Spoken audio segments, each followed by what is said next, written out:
Bom dia, boa tarde, boa noite. Meu nome é Emerson Bardelotti e esse é o programa Paz e Bem, falando sobre teologia da libertação, origens. E dentro dessas origens nós trazemos, enquanto fonte de inspiração da grande fonte que é Jesus de Nazaré, o ofício divino das comunidades. Ofício divino das comunidades. Então, no programa de hoje, nós vamos falar sobre o ofício divino das comunidades, que é aquilo que é aquela ferramenta que nos auxilia nesse encontro, nesse diálogo com esse Deus maravilhoso, esse Deus da vida, esse Deus que defende a nossa vida.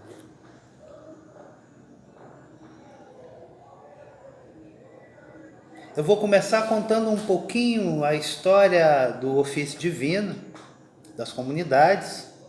Era dezembro de 1988, quando foi publicado no Brasil pelas edições paulinas ainda.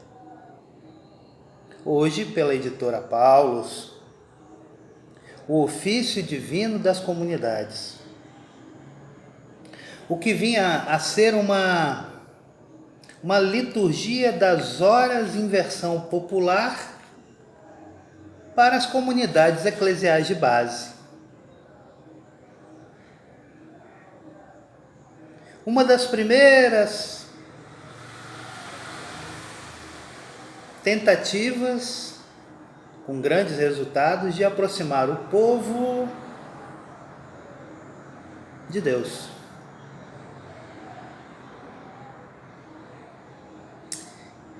Infelizmente, mesmo com todos esses anos de caminhada, o ofício ainda não é tão conhecido em todo o país.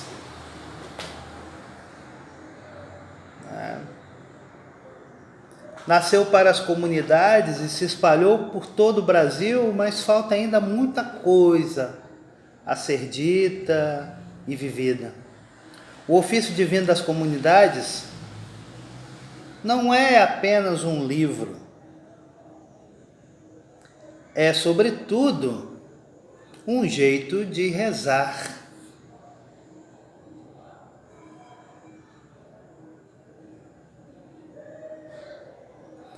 É uma forma, é um jeito de rezar, oriundo da oração e da experiência judaica. Rezado com salmos, liturgia com louvor e intercessão nas horas do dia, manhã e tarde.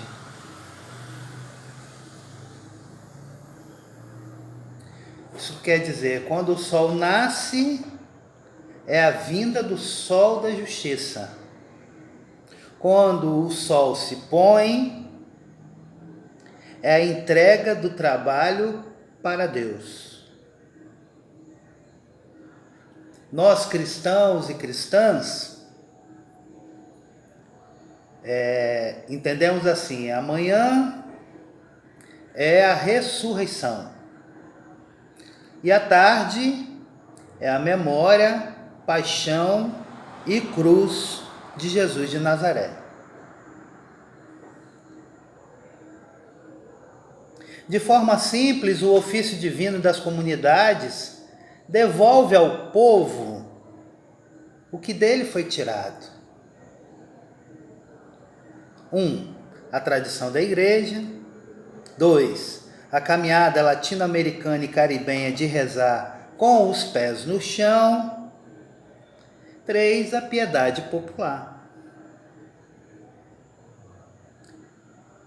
Com isso eu quero dizer que a oração que é o próprio ofício divino das comunidades, é a oração dos batizados.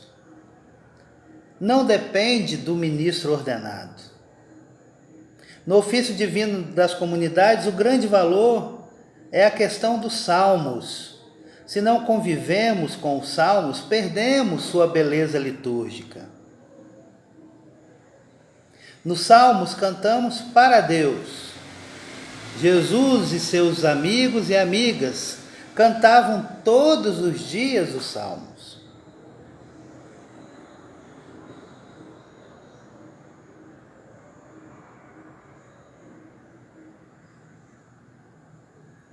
O ofício divino das comunidades deve ser concebido como um útero, o útero de Deus.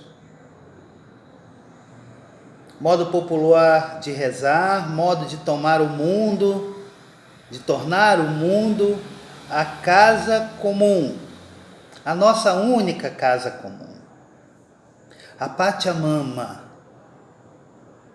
onde estamos permanentemente na presença de Deus, que nos gera a cada manhã e tarde. Somos insistentemente criadas e recriadas por Deus.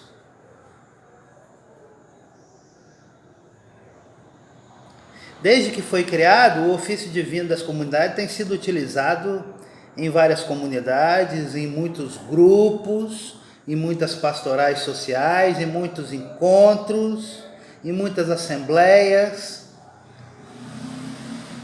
Mas ainda tem muita gente que não sabe para que serve o ofício divino das comunidades. Então, vou apresentar para vocês rapidamente o que é o ofício divino.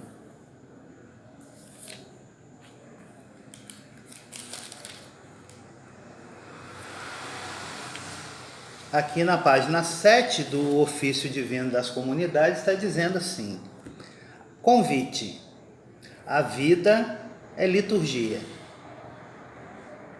Quando as pessoas trabalham para ganhar a vida e para melhorar o mundo, estão continuando o ato de amor pelo qual Deus iniciou a criação.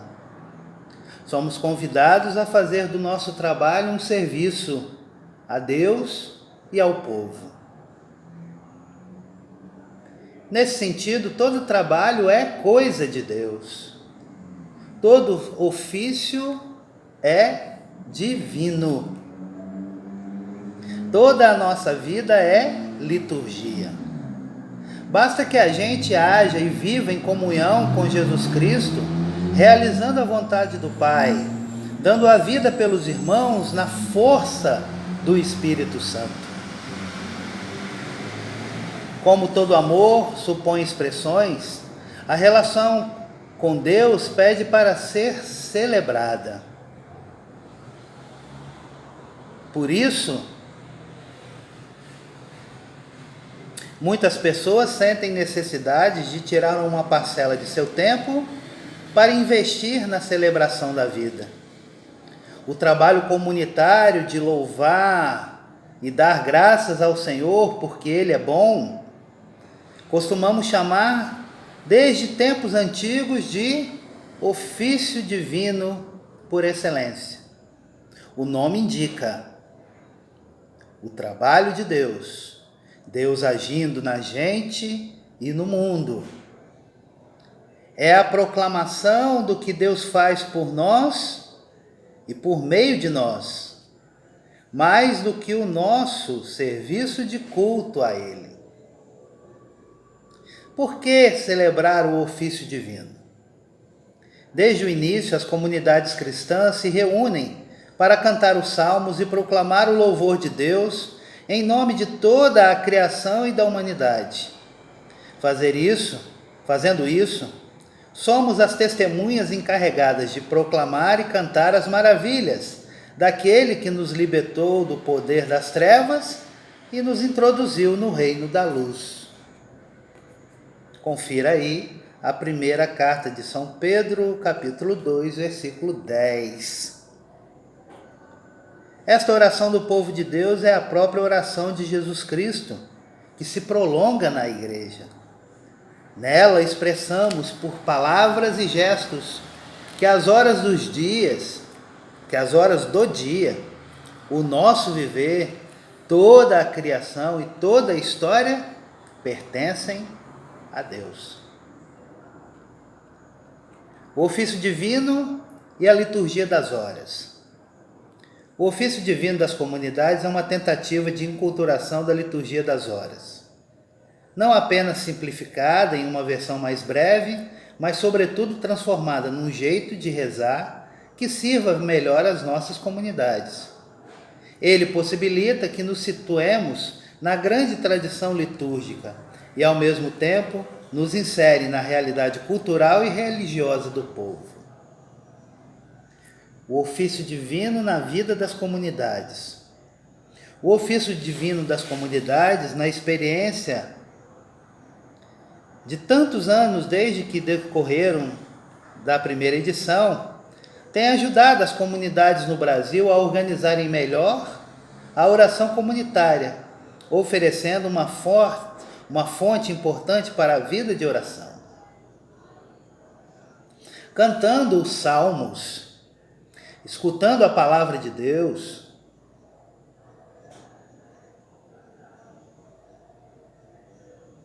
e respondendo na prece, as comunidades recebem força para dar testemunho do Cristo libertador.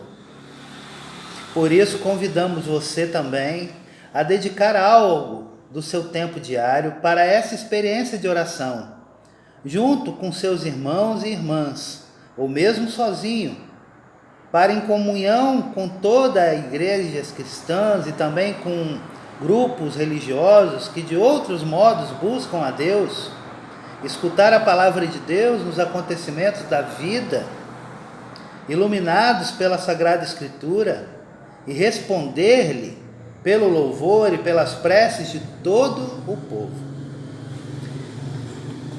Minhas irmãs, meus irmãos, gente querida, gente amada, agora são os momentos do ofício. São os momentos do ofício. Onde 2 ou 3 estiverem reunidos em meu nome, aí estarei no meio deles. Mateus, capítulo 18, versículo 21.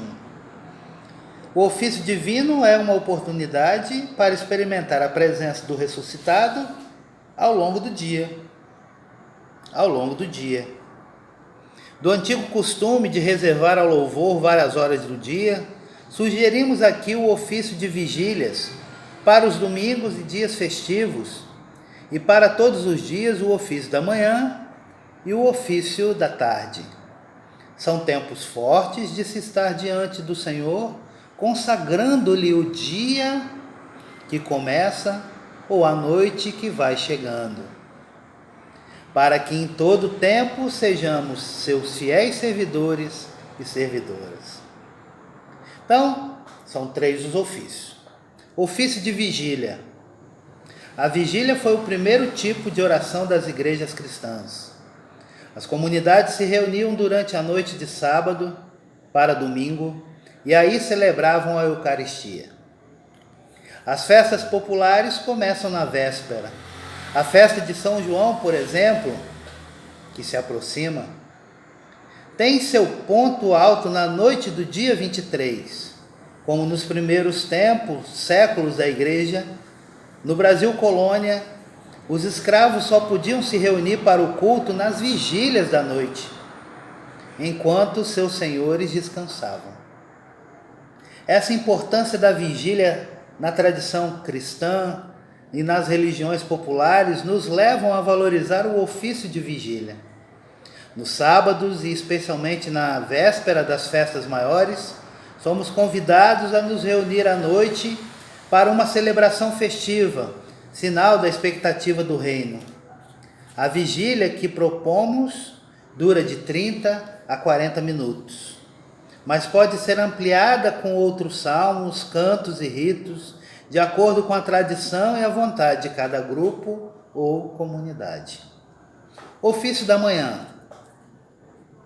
Quando o dia amanhece e o sol se levanta no horizonte, fazendo resplandecer a natureza, acordamos para louvar a Deus por Cristo ressuscitado, sol da justiça, que vem encher de luz nossas vidas e trazer força nos trabalhos e lutas do dia a dia. Ofício da tarde. Quando o dia anoitece, o sol se põe, fazendo adormecer a natureza, encontramos-nos vigilantes no brilho da luz que nunca se apaga. Para o louvor de Deus, oferecendo os trabalhos e colocando em suas mãos as preocupações que ficaram do dia que termina. Agradecemos pelas dádivas recebidas e acolhemos o repouso e a paz que o Senhor nos dá. Agora, eu vou falar um pouquinho sobre os elementos e a estrutura do ofício. Qualquer rito comunitário precisa de um mínimo de estrutura. Sem isso, cada responsável acaba tendo que criar um esquema em cada ofício, correndo o perigo de impor o seu próprio gosto. A estrutura que propomos aqui é uma adaptação inculturada do louvor conforme a tradição judaica e das primeiras comunidades cristãs. O primeiro elemento é a chegada. A oração comunitária depende da qualidade de participação de cada pessoa. Por isso, é bom chegar antes do início do ofício. Ficar um bom tempo em silêncio, curtindo a presença do Senhor.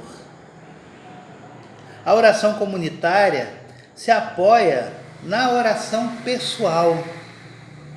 Poderá ser útil neste momento o canto repetido de um refrão contemplativo.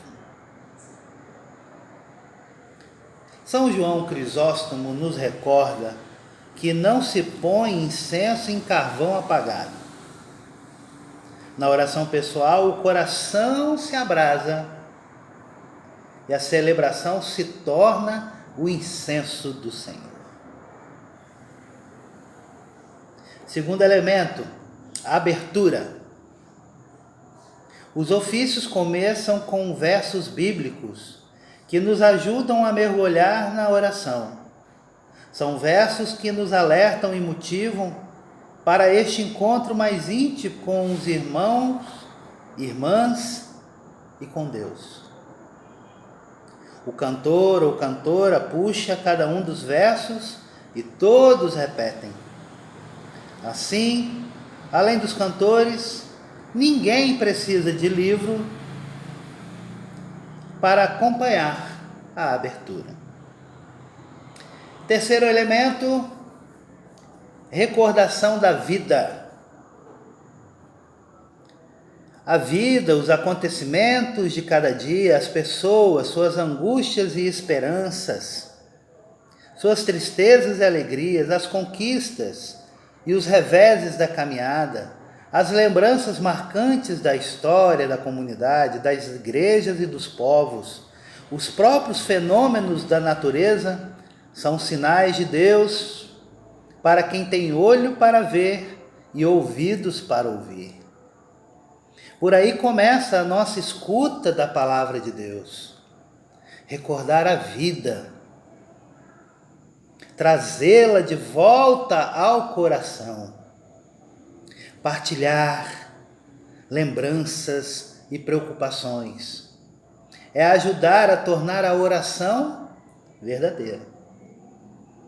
É importante que a partilha seja feita em clima de espontaneidade. Espontaneidade e meditação, evitando que se torne uma conversa enfadonha.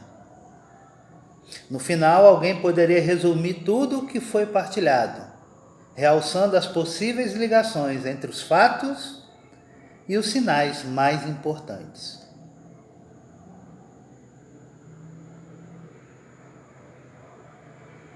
Quarto elemento, hinos.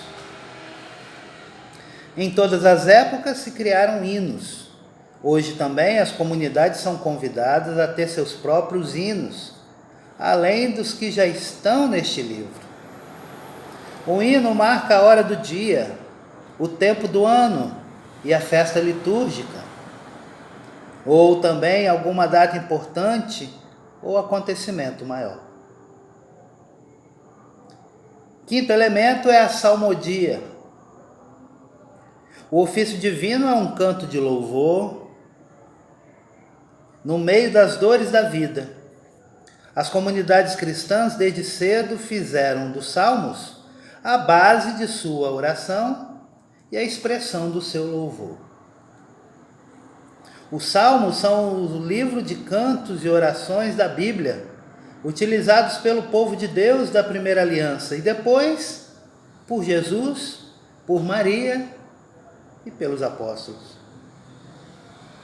Sendo os salmos poemas para serem acompanhados de instrumentos, neste livro eles foram traduzidos em linguagem popular para serem cantados. O cantor ou a cantora entoa o salmo. A comunidade entra alternando com o cantor, com a cantora, ou em dois grupos, expressando na salmodia o diálogo entre o esposo, que é Cristo, e a esposa, que é a igreja. Não podendo cantar, a comunidade pode recitar o salmo. No início, alguém pode ler a frase do Novo Testamento que liga o salmo com a experiência de Jesus. A introdução que segue esta frase nos ajuda a atualizar o salmo. Desde antigamente, as comunidades concluem os salmos e cânticos dando glória ao Pai, ao Filho e ao Espírito Santo. Neste ofício, além desse glória tradicional, usamos formas mais livres, unindo-nos às comunidades de outras religiões e à sensibilidade do mundo atual, que lembram outras imagens de Deus. Mais do que nunca, hoje descobrimos que no próprio modo de falar de Deus, podemos incluir ou excluir irmãs e irmãos. Por isso, de acordo com as antigas tradições orientais, também damos glória a Deus como mãe e como fonte de amor, presente em todas as culturas e religiões. O Espírito Santo é mãe que nos gera para a vida nova, já dizia São Macário. No final do salmo, é bom ficar um tempo em silêncio. Depois, pode-se repetir algum verso ou ligar o salmo à experiência de vida com a oração sálmica. Neste livro, constam 110 dos 150 salmos da Bíblia. Foram distribuídos de acordo com o sentido da hora, manhã, tarde, do dia, domingo, segunda, e do tempo ou festa, advento, Natal.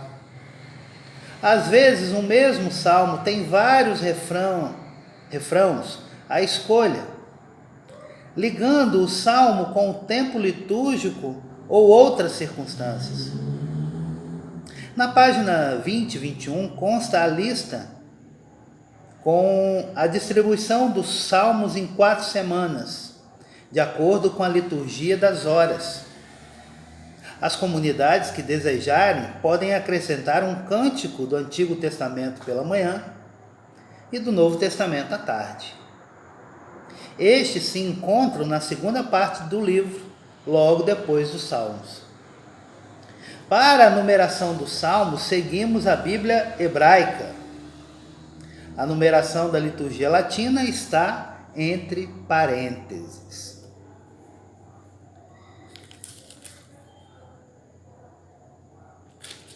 Sexto elemento é a leitura bíblica.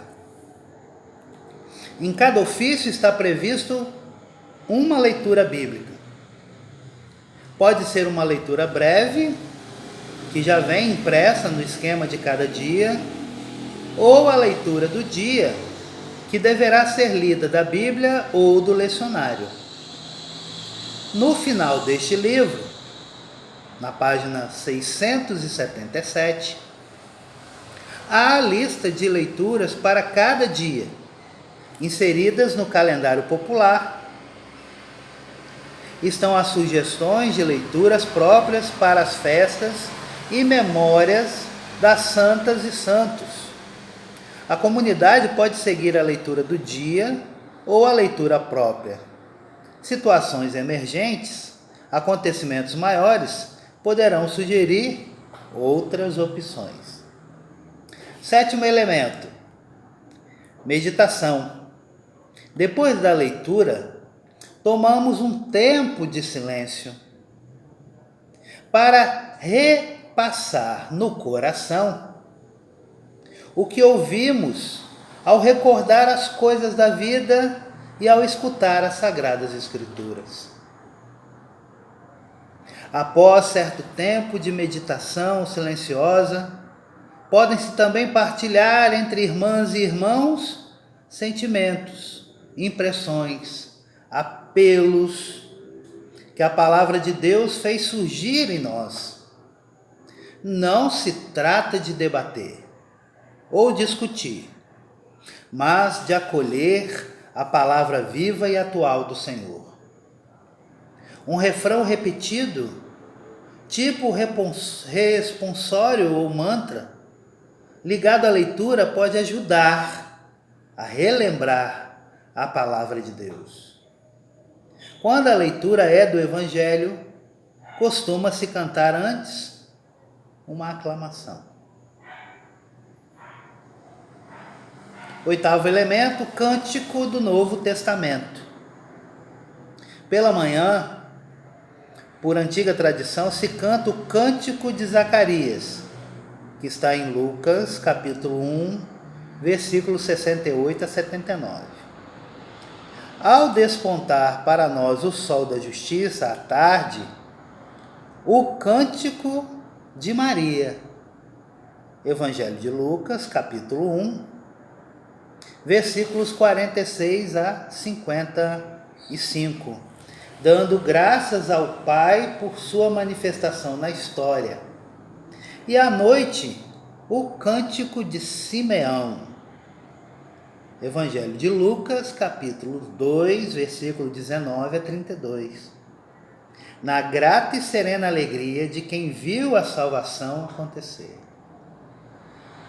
Neste livro, estes 3 cânticos são especialmente recomendados nos domingos e dias de festa, sendo opcionais nos dias de semana.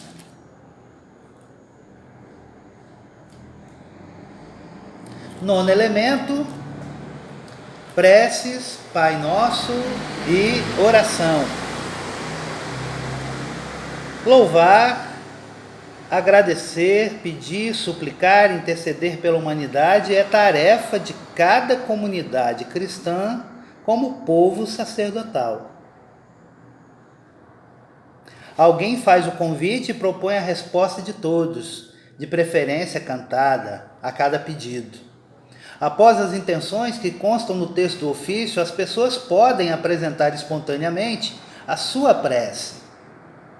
No final, todos recitam ou cantam o Pai Nosso, acrescentando: pois vosso é o reino, o poder e a glória para sempre, como faziam as comunidades dos primeiros séculos e como é costume até hoje nas igrejas evangélicas e nas celebrações ecumênicas. O coordenador, a coordenadora, pode concluir as preces com uma breve oração. E o 10º elemento é a bênção. Pedimos a Deus, que nos ama com amor de mãe, que nos conceda a sua bênção, e a sua força na luta que continua, até que seu reino se cumpra plenamente. Depois da bênção, a coordenadora ou coordenador despede a assembleia dizendo ou cantando: Louvado seja nosso Senhor Jesus Cristo. E todos respondem: para sempre seja louvado. Gente querida, gente amada, paz e bem, vida longa e próspera.